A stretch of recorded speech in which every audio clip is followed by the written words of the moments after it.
Hey there, everybody. Welcome back to the Planes, Trains, and Comic Books channel. My name's Matt, and today we're going to review Astonishing Times number 2.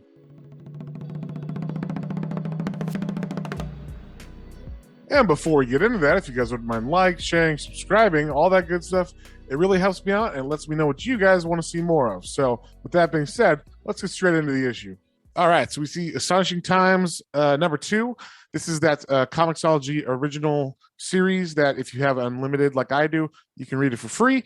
If you didn't see the past review of issue number 1, check that out. But for just a catch up real quick, there's a news reporter named Noah. He gets teamed up with this samurai guy named Koken, who is trying to find out. There's a mystery of one of these heroes supposedly died. His name was Gold Rush. He was found burned alive, and they're trying to find out like who did that. So anyway, with this issue, we just start with this little vignette, I guess, of like Koken and who he was back in the day.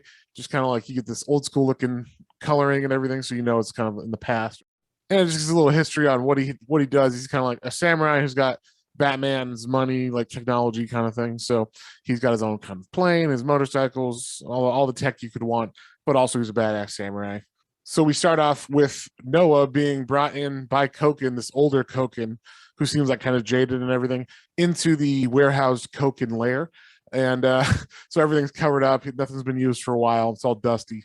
It's revealed that Koken didn't just pick Noah because he likes his reporting and whatnot, and he thinks he's a good guy. He actually picked him because he believes his father had files on some of these heroes that were like super secret. And so he needs those files in order to figure out who killed Gold Rush and what's going on with that. So Mark goes home and, he's kind of sad because he's like, oh, I thought Koken wanted to hang out with me.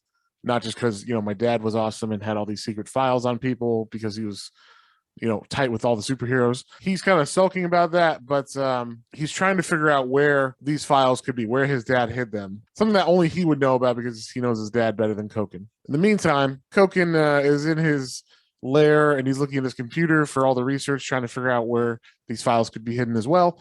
And he is attacked by some group of assassins. And he takes them out pretty handedly. There was like 3 of them, and he doesn't even have an issue. And he says he's going to torture one, and we even hear like yelling like he is torturing someone. And then later that evening, Noah has like a revelation, like, wait a second, I bet my dad kept all his secret files hidden at the newspaper. So he goes to the archives to find these files, and he does in fact find these like super secret off-limits files. And he's not supposed to take them out of the building, but he ends up creating a distraction, which lets him leave the building. And he's actually, as he's leaving the building, he thinks he got away with it, and then someone kidnaps him. But it turns out it was Koken. And because Koken, found out that obviously his lair has been compromised, so he picks Noah up with his plane, and now they're just flying in the air secretly. No one knows where they're at. And Koken's like, okay, so there was a lot of stuff that was super top secret in those boxes that you had.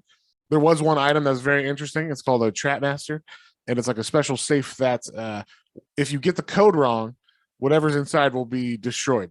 So, he didn't want to try anything, and he asked Noah, hey, is there anything that this could be? And he's like, yeah, I remember the time my dad showed me that Trap Master, and he said, I'm making all of these your birthday. And so that's how much you mean to me. So Koken's like, yeah, I would have guessed that, but I didn't want to like test it and destroy it. So he does that, and this is where I'm going to leave this issue. I don't want to spoil anything else past this, but yeah, it was a fun issue. It was a really quick read. I mean, I feel like there should be a little bit more action. Right now they're just kind of like pushing the story, but it just seemed like there's not enough tension in it. I feel like there should be maybe a little more stakes or something going on with it. Like it's not just Koken and him; it's like his family's in danger or something. But I thought it was still a good issue to read. I would give this one a 3. It is like I said, it's just like an average solid issue. I'm waiting for the story to kind of pick up and get to like the bigger plot. I want to see what was inside that Trap Master, what it means, and where we can go from there. Who's the main bad guy that's killing these superheroes? Like who killed the impersonator of Gold Rush to make it look like it was Gold Rush's death? I want to get to know the world a little bit more too. I wish I kind of had more flashbacks, kind of like the beginning of this, where it said, "Oh, this is Koken." There should be maybe more with the story of Koken with the other people, maybe, or who are these other heroes and whatnot. So yeah, well, hopefully it expands in the next issues, and so they'll be a little bit more exciting, but still a good issue. I had fun. Check it out if you at all are interested, and or if you have a Comixology Unlimited, you might as well check it out because it's free. But yeah, with that being said, we'll see you guys on the next one.